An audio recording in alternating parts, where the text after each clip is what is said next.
সুপ্রিয় দর্শক, আজকে আপনাদের সামনে অনেক মজাদার একটি রেসিপি নিয়ে আসছি, যেটা হচ্ছে মাছ দিয়ে আলু তরকারি। এটা খুব মজাদার একটা রেসিপি। এখানে আমি ৪ পিস মাছ নিয়েছি এবং আলু কেটে নিয়েছি লম্বা, লম্বা করে। মাছে লম্বা, লম্বা করে চিকন, চিকন করে আলু কেটে দিলে দেখতে খুব মজা লাগে এবং খাইতে অনেক ভালো লাগে।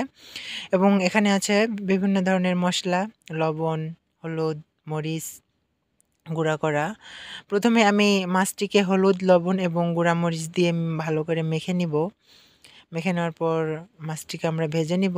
মাছ ভেজে নিলে হবে কি তরকারিটা খেতে অনেক মজা লাগবে। তো সেইজন্য আমি এখানে ১ টেবিল চামচ পরিমাণ গুঁড়া মরিচ, ১ টেবিল চামচ পরিমাণ গুঁড়া হলুদ এবং ২ টেবিল চামচ পরিমাণ লবণ দিয়েছি। দিয়ে ভালোভাবে মাছগুলোকে মেখে নিব। খুব সুন্দর করে মেখে নিব যাতে করে স সব সবকিছু সুন্দরভাবে হয়। কোথাও যেন ফাঁকা পড়ে না থাকে। সুন্দর করে মেখে নিব।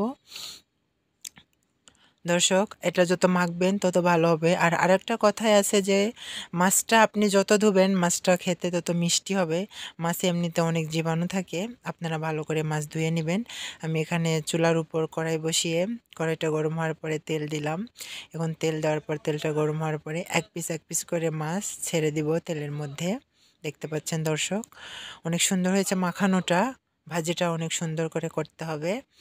আপনারা আস্তে, আস্তে মাছ তেলে ছাড়বেন যাতে করে গরম তেল গায়ে না ছিটকে পড়ে, সেদিকে লক্ষ্য রাখবেন। আস্তে, আস্তে করবেন। আমার ৪ পিস মাছ দেওয়া শেষ। এখন আমি চুলার আঁচটা একটু কমায়ে দিয়ে মাছগুলো ভাজতে থাকবো। এর মাঝে যে কথা দর্শক আপনাদের জানাই সেটা হচ্ছে এটা খুব কম সময়ে একটি রান্না, অনেক মজাদার টেস্টি। আপনারা এটা দুপুরে বা রাতে সকালেও করতে পারেন। আপনাদের সুবিধা মতো আপনারা এটা করবেন। মাছগুলোকে একটু কড়াভাবে ভেজে নিতে হবে। আমার মাছ ভাজা শেষ। এখন আমি এটা আলাদা বাটিতে তুলে রাখবো। দেখেন দর্শক, কালারটা কিন্তু অনেক সুন্দর আসছে। দেখতে অনেক ভালো লাগতেছে। এই তরকারিতে আপনারা মাছ ভেজে নিয়ে ইউজ করবেন। এটা কাঁচা মাছ বা কষানো মাছ দিলে তরকারিটা রেসিপিটা ভালো হবে না। এজন্য মাছ ভেজে নিতে হবে। আলাদা বলে ৪ পিস মাছ আমি তুলে নিতেছি।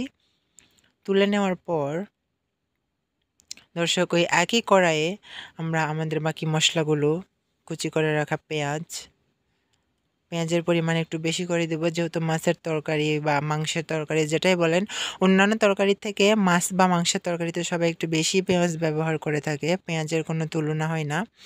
পেঁয়াজ বেশি করে দিতে হবে। পেঁয়াজ দেওয়ার পর একটু নাড়িয়ে নেব। তেলের কালারটা দেখেন দর্শক, হলুদ হয়ে আছে, কারণ ওখানে মাছ ভাজিতে আমরা হলুদ ইউজ করেছি সেই জন্য। এবার দিয়ে দেবো একটু সামান্য রসুন বাটা, তারপর দিয়ে দেবো আদা বাটা। আদা বাটা দেওয়ার পর আমরা এখানে দিব শুকনা মরিচ বাটা। শুকনা মরিচ বেটে দিলে হবে কি তরকারির কালারটা অনেক সুন্দর হবে, রেসিপিটা দেখতে ভালো লাগবে। এগুলো দেওয়ার পর ভালোভাবে নাড়িয়ে নিতে হবে যাতে, যেহেতু কড়াই আগে থেকে গরম ছিল এবং আগের তেল ছিল সেগুলো পুড়িয়ে না যায়, সেদিকে লক্ষ্য রাখতে হবে। ভালোভাবে নাড়িয়ে নিতে হবে, কষিয়ে নিতে হবে। চুলার আঁচটা একদম হাইতে থাকবে, কমানো যাবে না। এখানে এই মশলাগুলো আমরা ভালো করে সিদ্ধ করে নেওয়ার জন্য একটু হালকা পানি দিয়ে নেব। পানি দেওয়ার পর একটু নাড়িয়ে নেব চারিদিকে যেগুলো লাগে। তারপরে এখানে আমি লবণ ইউজ করব।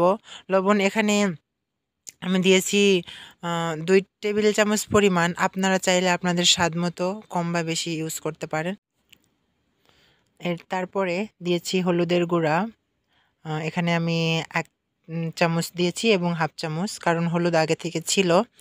তারপর দিব এখানে গুঁড়ামরিচ।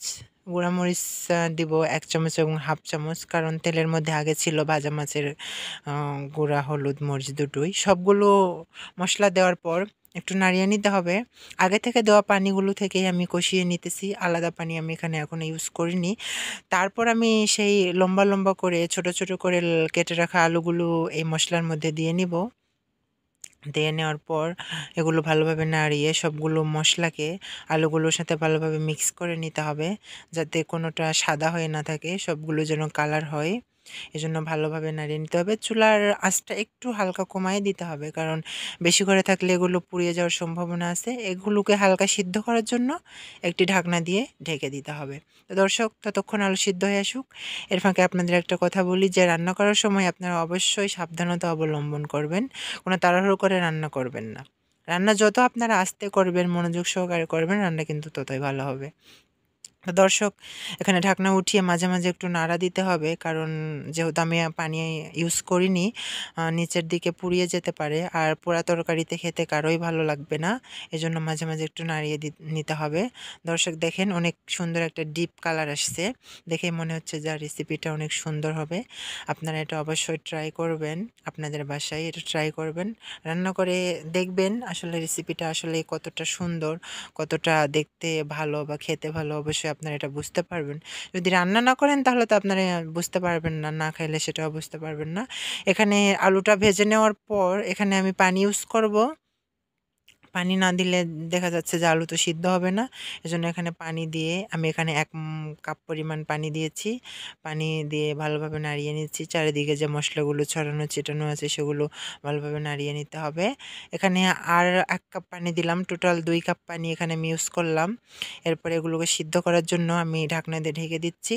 তো সিদ্ধ হয়ে আসুক দর্শক ততক্ষণ আম আমরা আপনাদের সাথে শেয়ার করব যে আমাদের জি রান্না রেসিপির আর সব রান্নাগুলো অবশ্যই আপনারা পেয়েছেন। এবং যারা, যারা পান নাই অবশ্যই দর্শক আপনারা যারা পেয়েছেন তারা অবশ্যই শেয়ার করবেন বন্ধুদের মাঝে বেশি, বেশি করে আমাদের চ্যানেলটিকে সাবস্ক্রাইব করবেন। পাশে থাকা বেল আইকন ক্লিক করবেন। দর্শক এরপর সামান্য সিদ্ধ হওয়ার পর আমি মাছগুলো ছেড়ে দিব। আ ঝোলের মধ্যে মাছগুলো ছাড়বো। কারণ আগে থেকে যদি আমি মাছগুলো না দিই, যেহেতু ভাজা মাছ কিছুটা হলেও শক্ত হয়ে আছে, এটার ভিতরে ঝোল বা আসল কথা যে ঝোলের অংশ মরিচ, হলুদ এগুলো না যদি ভিতরে যায় তাহলে খেতে মজা লাগবে না। এজন্য আমি একটু আগে থেকেই দিয়ে নিব। এখানে দিয়ে নেওয়ার পর একটু নাড়িয়ে নেব। মাছগুলোকে ভালোভাবে ঝোলের সাথে মিশিয়ে নিতে হবে। নেওয়ার পর আমি এটা আবারও ঢাকনা দিয়ে ঢেকে দেব। দর্শক, তো আপনারা অবশ্যই আপনাদের আশেপাশে বন্ধু-বান্ধব, আত্মীয়স্বজন সবাইকেই আমাদের রেসিপিটা আপনারা শেয়ার করবেন। অবশ্যই খুব ভালো লাগবে, মজা লাগবে আপনাদেরও। দর্শক, অনেক সুন্দর একটা কালার এবং অনেক সুন্দর একটা ঘ্রাণ আসছে। দর্শক অবশ্যই আপনাদের ভালো লাগছে আমার মন বলতেছে। কিন্তু তারপরেও একটা কথা থেকেই যায় সেটা হচ্ছে যে আপনারা এটা যদি খাওয়ার পর বা এটা ট্রাই করার পর যদি আপনারা কমেন্টসে না লিখেন তাহলে তো আমরা বুঝবো না। অবশ্যই আপনারা কমেন্টস করবেন যে রান্নার রেসিপিটা কতটা ভালো খারাপ যেটাই লেগে থাকুক অবশ্যই আপনারা সেটা শেয়ার করবেন আমাদের মাঝে। আমরা ভবিষ্যতে আরও নতুন, নতুন রেসিপি আরও নতুন, নতুন আইটেম আপনাদের উপহার দেওয়ার চেষ্টা করব। দর্শক গল্পের ফাঁকে রান্না শেষ হয়ে গেছে। আমি চুলা থেকে কড়াই নামিয়ে নিয়েছি এবং আপনাদের আরও ভালোভাবে দেখানোর জন্য, পরিবেশন করার জন্য আমি একটা আলাদা প্লেটে আমি তুলে নিয়ে আপনাদের দেখাবো। দেখেন যে আমাদের রেসিপিটা আসলে কত সুন্দর হয়েছে। আশা করি আপনাদের ভালো লাগবে। দেখেই তো মনে হচ্ছে জিভেতে পানি চলে এসেছে। এখানে দেখেন দর্শক আমি পুরো ৪ পিস মাছ এবং কিছুটা আলু এখানে ঝোল সহ তুলে নিয়েছি। দেখেন দর্শক অনেক সুন্দর একটা কালার তো সুন্দর আছেই এবং আলুগুলো যেমন ছিল তেমনই আছে। দর্শক আরেকটা কথা এখানে না বললেই নয়।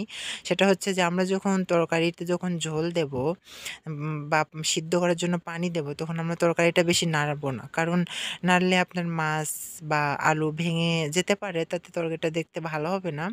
এজন্য তখন আমরা নাড়ব না। দর্শক অনেক সুন্দর। দর্শক অবশ্যই আপনারা এটা ট্রাই করবেন।